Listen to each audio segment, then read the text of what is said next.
It's Psalm 79 and 5.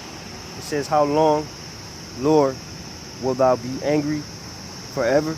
Shall thy jealousy burn like fire? All right, that's another thing. All right, how long, will the Lord be angry with the nation of Israel? I know that the nation has to get judged. All right, but we want those tender mercies. All right, we want to get up out this place. This place is a hell of a punishment, man.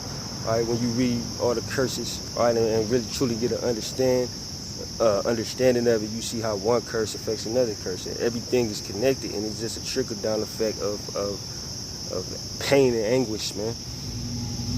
All right, so we want those curses lifted up off us. All right, we want Esau and the other nations to be judged. All right, and we want the name of Yahweh Hashem Yahushua to ring on the earth again. All right, because it's very frustrating. All right, you felt it. When you say the name and somebody say some off shit about it. All right, I'm not gonna repeat these things, but it upsets you because the power of Yahweh Hashem Yahushua. The accounts. All right, the history. But these people would just shit on the name, especially the Israelites, man. All right, 2/3 of the nation of Israel, they don't want to hear nothing about Yahweh Hashem Yahushua, all right, more than anybody. All right, so for the name of the Lord to be ringing again in the earth, all right, how long the Lord gonna let the enemy blaspheme? How long is the Lord gonna be angry, with us? When are we gonna get delivered? Lord willing, we be the elect. All right. Now, of course, patience goes into this. All right. But then we want to get up out of here. We patient. We doing the work. We reading. We keeping the faith. All right. But at the same time, we trying to get up out of here. All right. But continuing on, this verse 6. It says, pour out thy wrath upon the heathen that have not known thee. All right, the heathen that have not known thee. And that heathen could be talking about the other nations or the 2/3 of the nation of Israel, because y'all in the heathenistic mind state. Y'all Americans, y'all not Israelites. You ask a nigga what he is, I'm black, I'm a Negro, I'm a Moor, I'm a Muslim, I'm a 5%er, I'm just a black man trying to make it. You know what I'm saying? They be saying all that shit other than what they is an Israelite, man. All right, so that could be talking about 2/3 of the nation of Israel too, but chiefly Esau and the other nations. Pour out thy wrath on the heathen who have not known thee.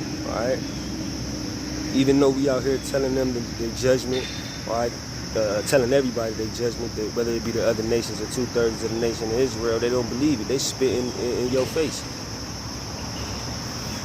As I'm referring to Yahweh Hashem Yahushua, Heavenly Father, they spit in your face. How long you gonna, let them do that shit? And this ain't, part of my tone. I'm not trying to talk like I'm challenging the Most High or anything like that. But that's how we feel. Like, damn, we know you got the power. We know you fed up with this shit. Pour out your wrath on the heathen. Let them know. It's like you let them know in ancient Egypt. The Egyptians, just like Esau think he the shit, the Egyptians thought they was the shit too. And you came through and smoked their ass. Hit them with all kind of plagues. And then that's when they knew. The Most High had to put the spirit on the Pharaoh not to let Israel go. Because you would think after the first plague, he'd be like, man, get them up out of here now. So we praying to the Heavenly Father that he show that same power that he showed in ancient Egypt. All right, in modern day Egypt. Modern Sodom and Gomorrah, modern day Egypt. All right. Virgin daughter of Babylon. All right. Whatever you want to call this place, man. All right, we want the Most High to pour out his wrath on this place. All right. But Psalm 79 and 6, pour out thy wrath upon the heathen that have not known thee, and upon the kingdoms that have not called upon thy name. Ain't nobody calling on the name of Yahweh Hashem Yahushua. All these nations got their own gods and shit. They got their own gods. Alright,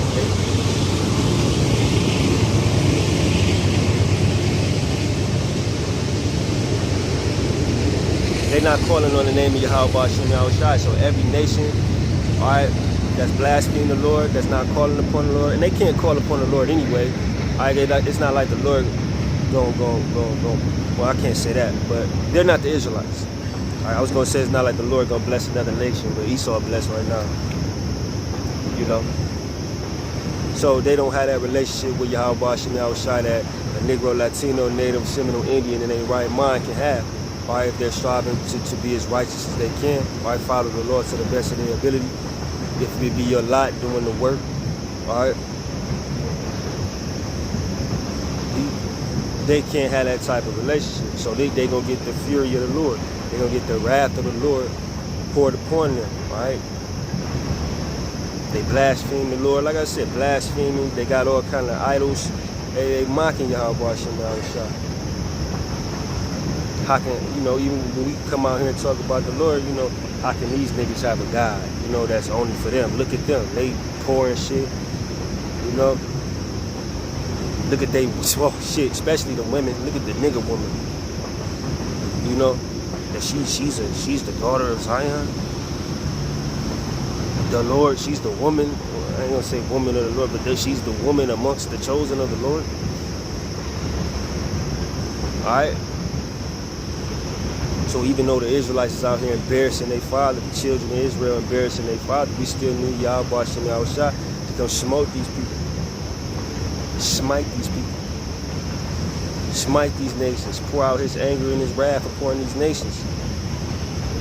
Chiefly for his name's sake, but also because we want to get up out of here. You know? We want our own land. Live by the laws for real, our own laws. What the laws of Yahweh Hashem outside govern our own people. You know?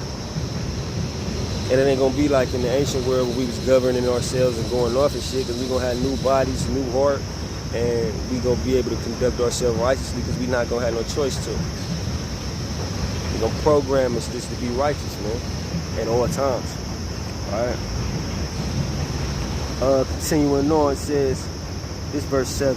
For they have devoured Jacob and laid waste his dwelling place. Alright, they devouring Jacob. Alright, Jacob being the patriarch of the Israelites. Alright. You know, Jacob's name was changed to Israel. Alright, and Israel being the patriarch of the 12 tribes, which are the Negro, Latino, Native, Seminole, Indian on the earth today. Pouring confusion in faces. Alright? They devouring Jacob, man. They devouring Jacob in their court system, in the street, killing, in every way. You know? So we needed some type of deliverance from that.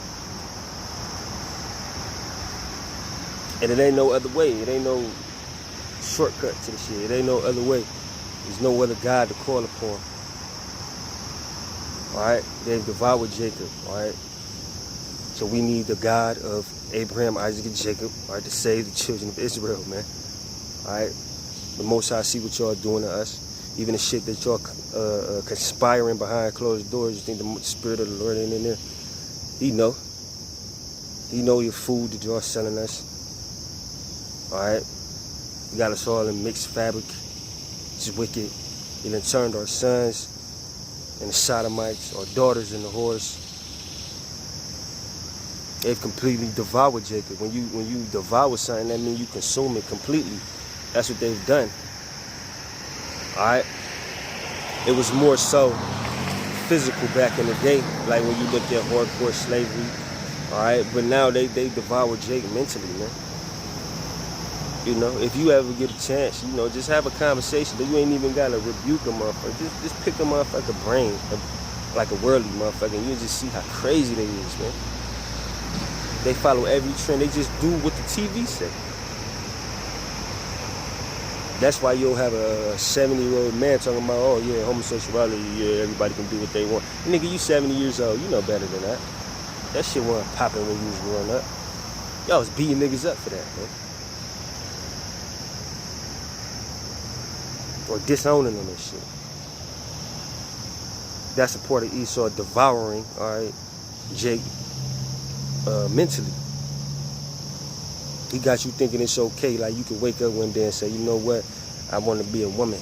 And then you go through the process, now you walk around dressed like a damn woman, man. Wearing that which pertaining to a woman. That's being devoured mentally. So either these people have been all the way converted to that wickedness, or they just too scared to say something, which is cowardly. That's why the Most High said, who's going to stand up for me and speak against the wicked? They not fit to do it, all right? So if you've been given the courage, all right, by Yahweh Bashim Yahushua, because it's not of us, all right, and a level of understanding, you got to do this. You got to speak this word no matter what. No matter what comes your way, you got to do it, all right? Because you see it. You see Jacob getting devoured, emasculated. They totally destroyed masculinity, man. When you read about these men in the scriptures, you know, it was masculine men, all right? Just like I keep bringing up 1 Samuel. Like I said, I've been reading that a lot lately. When Saul didn't kill Agag, I believe that's how you pronounce his name, Agag or Agag. And Samuel came to him and told him, you ain't the king no more. What did Samuel do? He chopped the Agag up, man. The prophets in the Bible weren't no punk-ass men, dog. But that's being devoured mentally as well. The stigma that Esau put on the Bible. That's why as soon as you bring out a Bible, Jake don't want to hear it. That's the white man book. You know, the depictions, because Esau looks soft. He looked like a bitch. So when he puts his imagery on the Bible, you think it's a bitch-ass shit. Dude, for the common man. You don't know that these people looked and carried themselves like a righteous so-called black man or a so-called Latino, native. Well, it ain't look like Jesus. But that's being devoured, man.